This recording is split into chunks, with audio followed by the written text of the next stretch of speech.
banyak yang tidak bisa ditempuh dengan menggunakan kendaraan roda 2. Beberapa sungai yang memang katanya ada buayanya.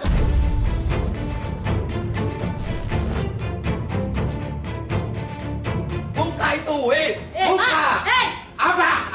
Apa? Sampean itu petugas! Saya ini rakyat!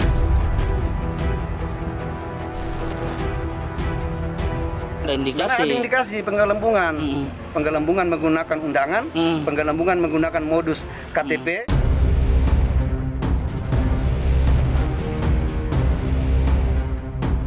Sekitar 390 peristiwa dugaan kecurangan, Bawaslu tidak tampak maksimal melakukan penindakan terkait berbagai dugaan kecurangan yang tampak atau jelas terlihat.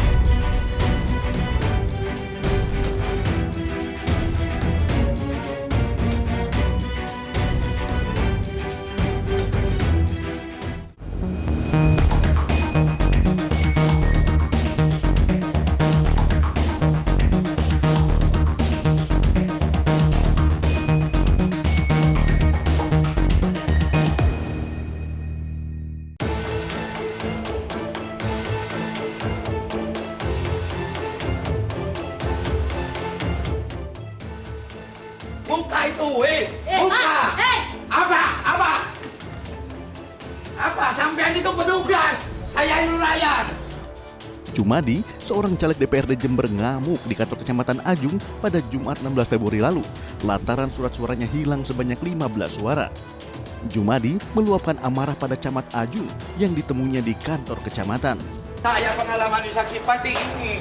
Kalau saya saksi saya itu tidak tegas, maka hilang suara saya, Pak Camat. Suara 15 itu lebih 100 juta, Pak. Jangan ngomong nggak hilang. Kalau nggak pandai, nggak pinter, Pak Camat, jangan jadi camat. Loh, pasti hilang di sini. Bukan yang pleno besar yang dibaca, Pak Camat, tapi pleno kecil, pleno salinan. Tapi kalau saksi saya berani, mungkin bisa tertolong. Ini nyata-nyata dicuri.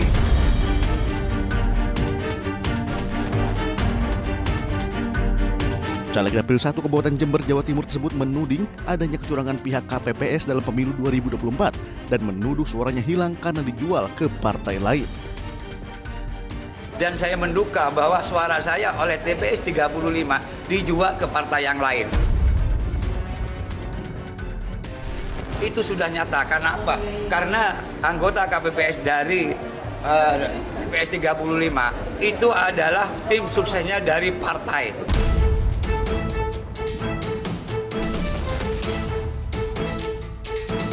Lambatnya penanganan dari Panitia Pemilihan Kecamatan atau PPK membuat Jumadi kesal dan nekat ingin membongkar kotak suara TPS 35. Buka! Jangan ditutup dulu, buka! Sampai dulu dibayar rakyat. Buka! Menanggapi keluhan Jumadi, Agus Mulyadi selaku anggota PPK Kecamatan Ajung menyebut akan berkoordinasi dengan KPU Jember. Pemprosekan itu ketika rekap di tingkat PPK, di tingkat kecamatan. Jadi nanti kita sandingkan antara C hasil dengan C hasil saingan yang tadinya ada indikasi berbeda. Hal serupa juga dialami caleg dari Dapil 6 Kabupaten Lebak, Banten, Desi Herdiana Safitri. Desi ngamuk lantaran rekapitulasi perhitungan suara di kecamatan tidak sesuai dengan data C1. Data C1 yang saya miliki, C salinan ini, data partai yang tadinya jumlah 99 berubah hanya menjadi 2 per desa. Sedangkan di desa Cikinggang, di TPS 1 aja, ini sudah jelas dan nyata bahwa TPS 1 aja Partai Nasdem ini 23. Seperti ini yang saya keberatan.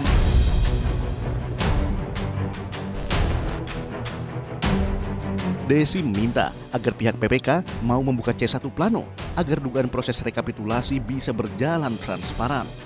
Makanya saya meminta kepada PPK dan penyelenggara untuk membuka C1 Plano untuk di Pangpang, tapi mereka tidak melakukan itu.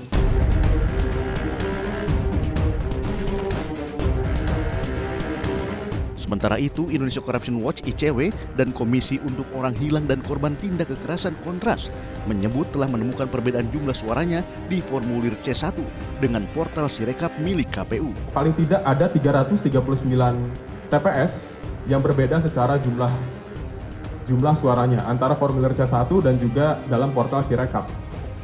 Jumlahnya yang kami temukan sebanyak 230.286 suara. Ini sangat disayangkan karena Sirekap sendiri menghabiskan jumlah anggaran hingga 3,5 miliar rupiah, yang mana itu bukan anggaran yang berjumlah kecil.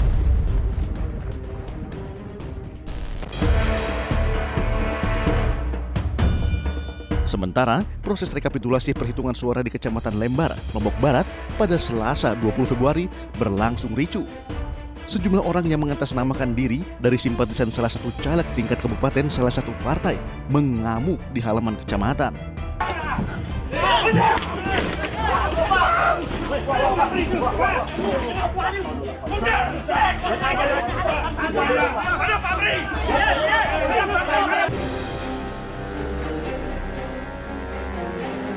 Para simpatisan tersebut minta agar rekapitulasi dihentikan karena ada kecurangan di tingkat penyelenggara sehingga menguntungkan salah satu paslon lainnya.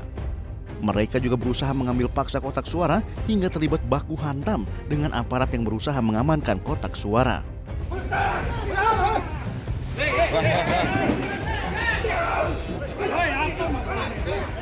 Kami sebagai penyelenggara melaksanakan tugas kami rapat pleno itu sesuai dengan prosedurnya. Dan ada tuntutan mereka melakukan penghentian, maka itu tidak bisa kami terima. Hanya saja nanti akan menggunakan teknis yang lain seperti penjadwalan terhadap wilayah-wilayah yang disebut sebagai tempat yang dicurigai itu kami alihkan ke desa-desa yang sementara masih dianggap aman. Keributan lainnya terjadi di Kecamatan Binuang, Polewali Mandar, Sulawesi Selatan. Seorang saksi dari salah satu parpol peserta pemilu, Zubair, protes dan terlibat adu mulut dengan sejumlah orang yang merupakan anggota PPK lantaran adanya penggelembungan suara.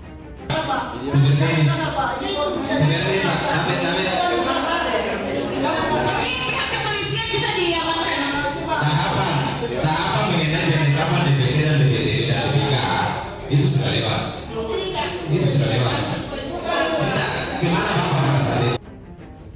Zubair meminta bukti formulir model A, surat pindah memilih, namun pihak penyelenggara menolak dan berdalih protes harusnya dilakukan di TPS, bukan di kecamatan. Rencananya Zubair akan melakukan protes lanjutan ke Bawaslu dan melaporkan adanya dugaan kecurangan yang dilakukan oknum KPPS. TPS 2 Miring. Di TPS 2 Miring itu ada 10 orang pemilih yang menggunakan KTP. Ada 1 orang pemilih pindahan. Nah, kedua, pemilih ini harus punya dokumen. Pindahan harus pakai C5 dan itu harus dibuktikan oleh KPPS. Kemudian 10 ini harus menggunakan berita acara bahwa 10 pemilih ini menggunakan KTP, tidak terdaftar pada DPT. Nah, tadi di dalam tidak terkonfirmasi itu.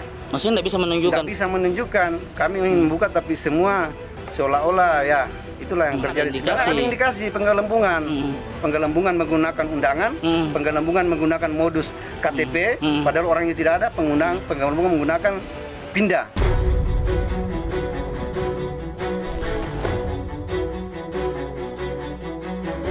Pelaksanaan pemilu serentak 2024, mulai dari pemilihan presiden hingga pemilihan calon legislatif diwarnai beragam kekacauan.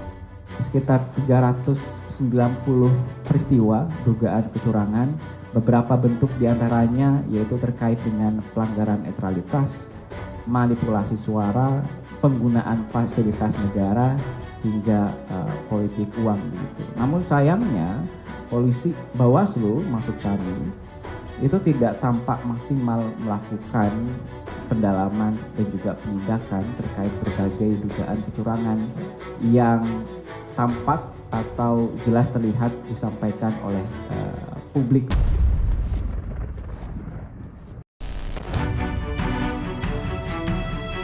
Lembaga Survei Indonesia LSI menyatakan tingkat kepuasan masyarakat menurun signifikan pasca penyelenggaraan pemilu 2024. Penurunan ini mempengaruhi tingkat kepercayaan masyarakat terhadap penyelenggara pemilu 2024. Penurunan tingkat evaluasi positif terhadap pelaksanaan pemilu, baik dari segi kepuasan maupun dari segi jurdil ya. Ya memang kalau tren itu berlanjut, ya kan penurunannya signifikan tuh 10 dan 20%. Kalau tren itu berlanjut, maka dia minimal dari segi publik itu bisa menimbulkan berkurangnya legitimasi kan. Pasca pencoblosan periode 19 hingga 21 Februari 2024, kepuasan masyarakat mengalami perubahan. Hanya 17,6% masyarakat merasa pemilu jujur dan adil, sementara 58,8% merasa cukup, dan total kepuasan masyarakat terhadap pemilu turun menjadi 76,4%. Hal tersebut menyebabkan penurunan kepuasan hingga hampir 20%. Dugaan kecurangan pemilu 2024 terus menggema. Wacana hak angket pun bergulir. Selengkapnya hanya di iNews File sesaat lagi.